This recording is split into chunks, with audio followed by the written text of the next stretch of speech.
Gorilla Geek going 10-8. What's up, guys? This is a follow-up to my hiking camping firearm video that I did about a couple of months ago, and I chose the Taurus model 605 357 Magnum to take out to the field with me when I'm either hiking or camping. But after packing this weapon concealed everywhere else, I haven't picked up a semi-auto since I got this. I have to say that I'm a converted revolver man. As far as comfort and concealability, this is working out so much better for me than a semi-auto that I'm not. Yes, I will go back. I mean, I can't be that, what do you call it, constricted, but depending on scenario, situational awareness, or what's going on in the world that particular time, most of the time I'll be carrying this thing. And just as a disclaimer to all the gun snobs out there, people, I'm just a regular dad, just a regular Joe, just doing my thing, try to keep out of trouble. I'm not a tactical dude or anything like that, so there's other channels for you guys to visit if you want some of that. But personally, my life doesn't revolve around the gun. The gun revolves around me. It's just a tool. See, that is it. Anyway, back to the review. This is a dream to carry. Conceals really well, better than my semi-autos, even the car CM9 that I've carried quite a bit during the summer.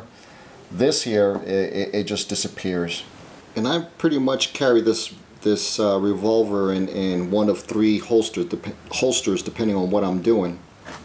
The first holster I have is this cheap eBay holster, inside the waistband holster, made out of nylon. It's got somewhat of a felt liner inside, very thin, from the Barsany company out of Oregon, made in the USA. For 10 bucks or whatever I paid for this, it's doing okay.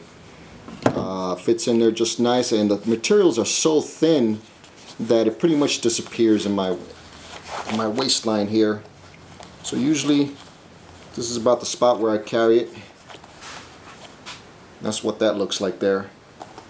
Sometimes I go 4 o'clock right here if I'm driving, or if I'm sitting down quite a bit, and the butt doesn't stick out much at all, and I could adjust real quick. Not a big deal.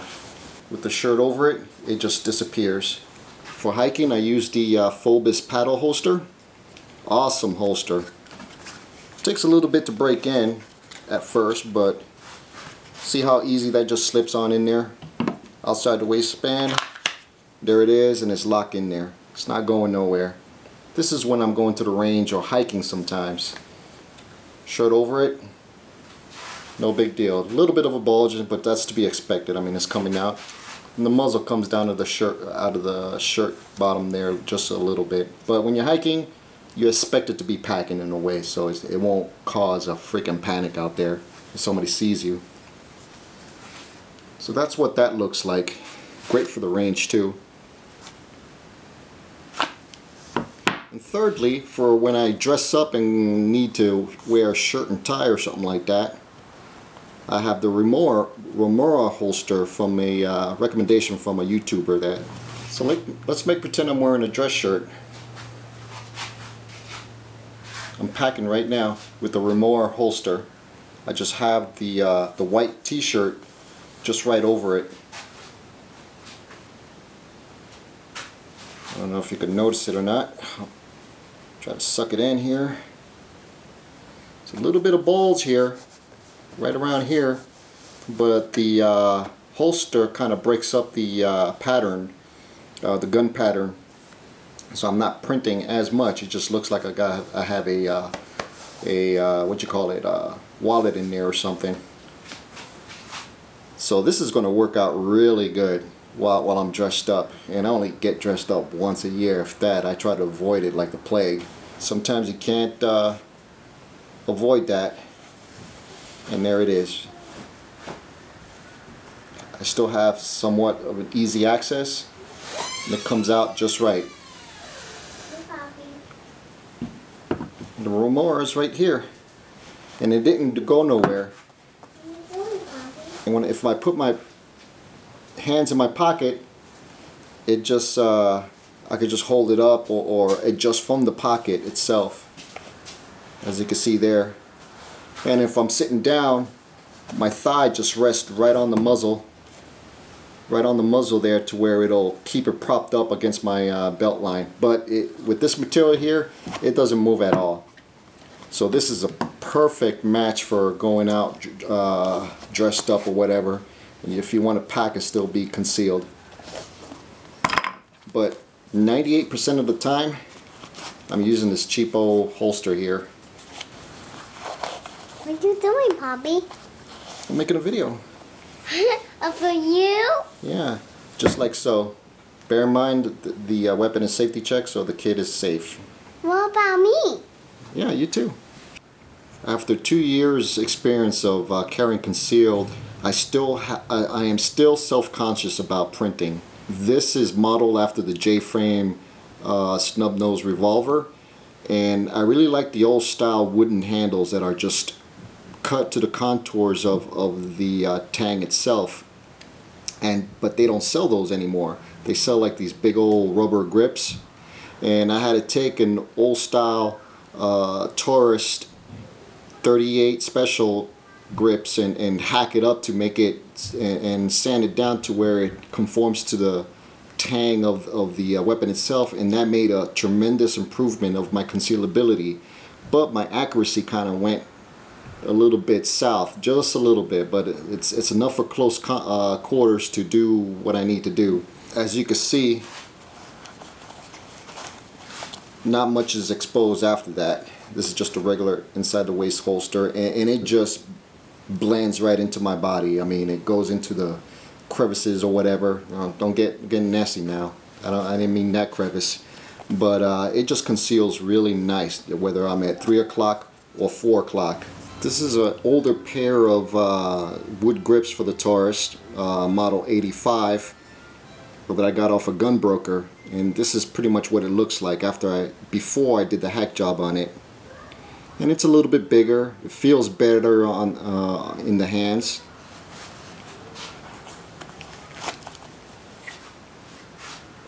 And that's how big it is concealed. Not much of a difference, but I like the sleek contours of my hack job that I did before. And this is the original rubber grips that came with the firearm. It's sort of like a Packmeyer type grip, and it's wrapped around all through the tang there, except towards the bottom there, and it feels really good. And that should be enough, really, in my opinion. You definitely need this if you're going to fire 357 magnum loads. Here's a clip of what happened when I used just these grips on 357 magnum loads.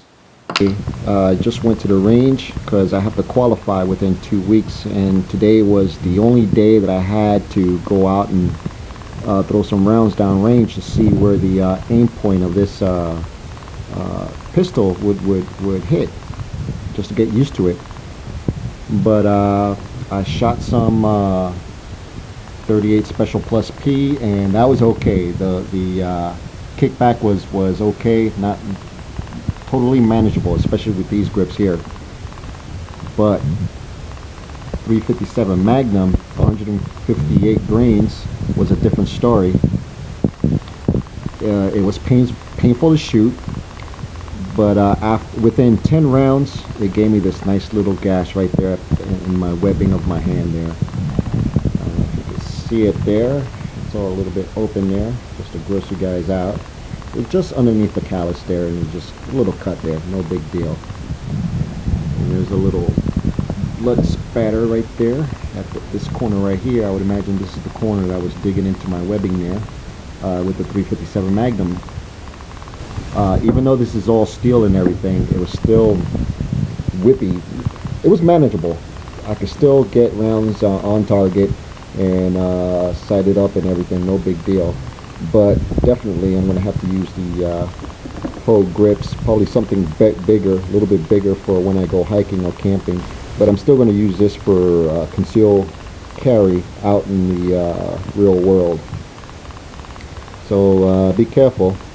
because this could happen to you. And I think it's somewhat my fault too, because like I said, this grip belongs to a Taurus 85 model, and yeah, this corner right here is going to gash you up pretty good with magnum loads. So guys, the fit and finish on this is pretty horrible for a brand new revolver. Check this out, guys. I think the guys that were building this particular revolver went out drinking the night before, so the guy in the grinder, the quality control guy, I think, was buying all the drinks for the guys on the grinder to grind the frame on this revolver. Let's check it out. What you see here, right there, it's like if the guy slipped on the grinding wheel and took out a couple of rough chunks out of the shield here, the blast shield, whatever you want to call it. And the quality control guy just said, whatever, send it through, because the matte finish is finished over that particular rough up area there, so it had to pass QC from the grinding room or whatever in the process that it was, to go into the finishing room to get the matte in there. So right there, right on top of the sights, you see that little flat spot there? That came from the factory, just like that.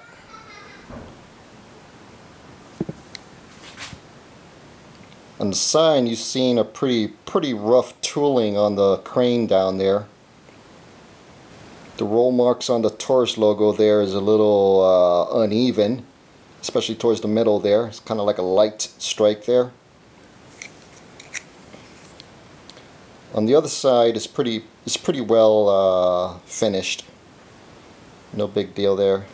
I recommend you guys take some blue Loctite and Loctite these screws here for the side plate, because they do come loose no matter how tight you do it by hand without any sort of adhesive there. But if I was concerned with fit and finish, I might as well just buy a Smith & Wesson. But because I knew exactly what I was going to get when I purchased this Taurus, so it didn't bother me at all, as long as it does what it was designed to do. And it does very well. So it's going to get banged up and hit and scuffed and everything on my person anyway, because I'm pretty much going to carry this 100% out there unless I go to a neighborhood unless situation dictates otherwise. As far as firepower, like I said in the beginning of the video as a disclaimer, I'm just a regular guy. I don't need more than 5 rounds for any given day.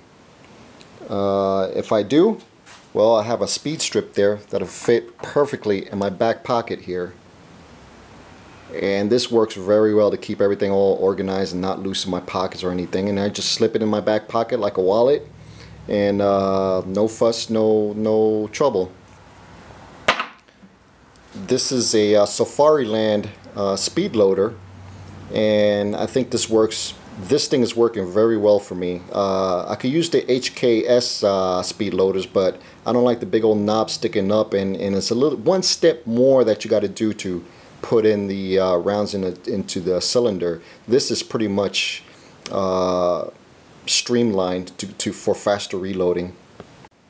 So normally I would have only 5 rounds in the weapon and 5 more rounds on a speed strip behind my back pocket. But usually I have my everyday bag here, and I have a pouch there that I keep the rest of my firepower in there, or extra rounds. And I keep it in this convenient little pouch here.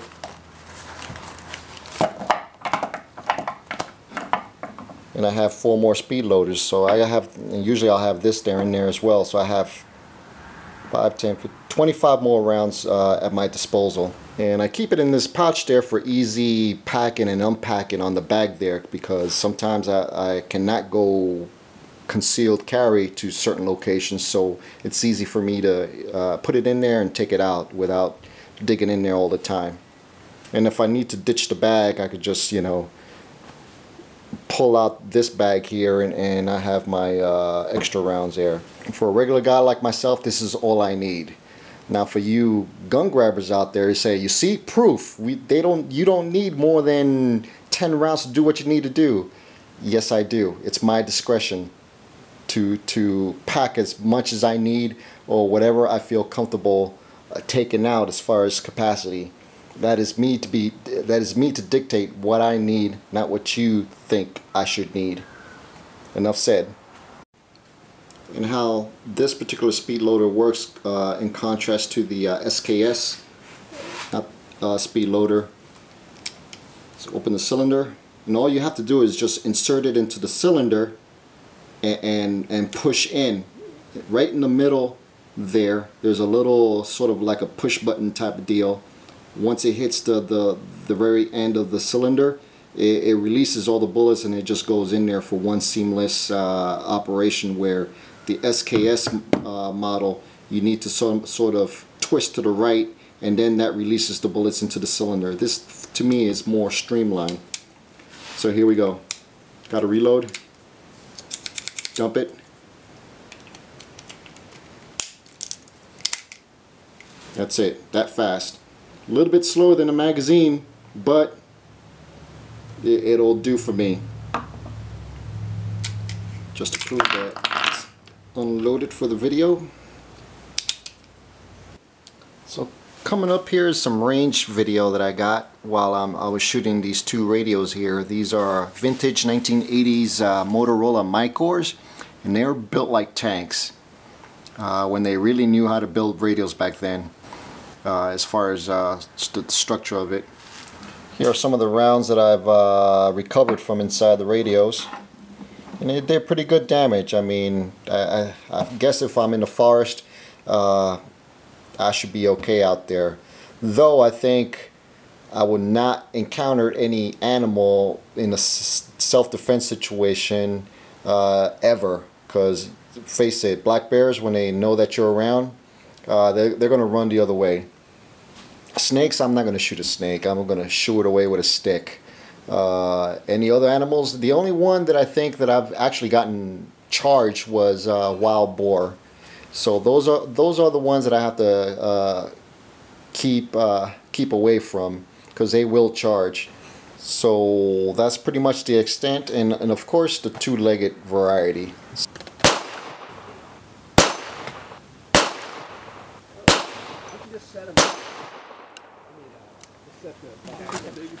38 special, no penetration. Little bulb here.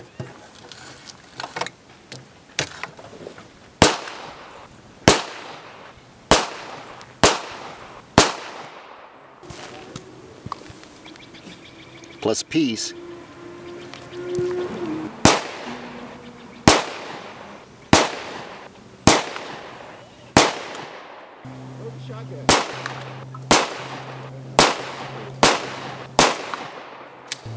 Three penetrated, plus P, truncated nose.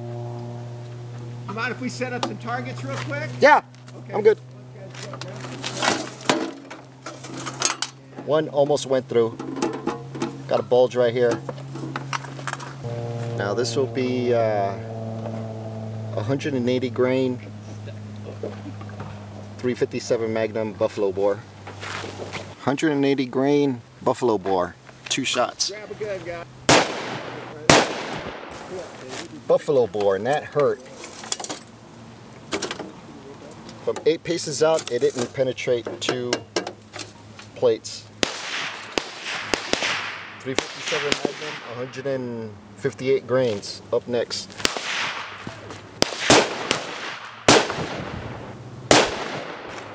Almost. 9 mil.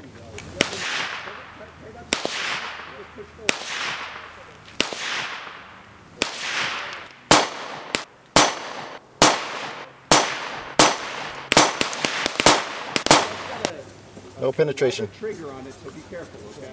The 9mm. So I didn't bring too much ammo, so maybe. Well, guys, that's pretty much it on the Taurus 605.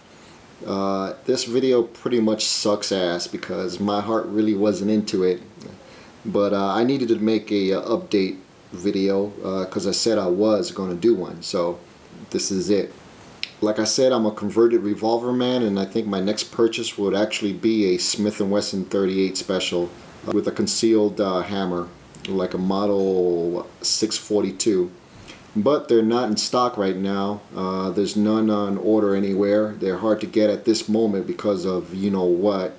So no big deal. This could suffice till then.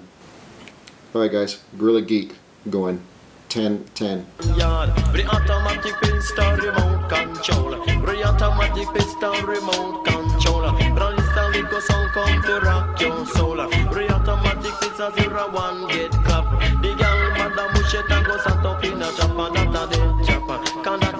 Chapa,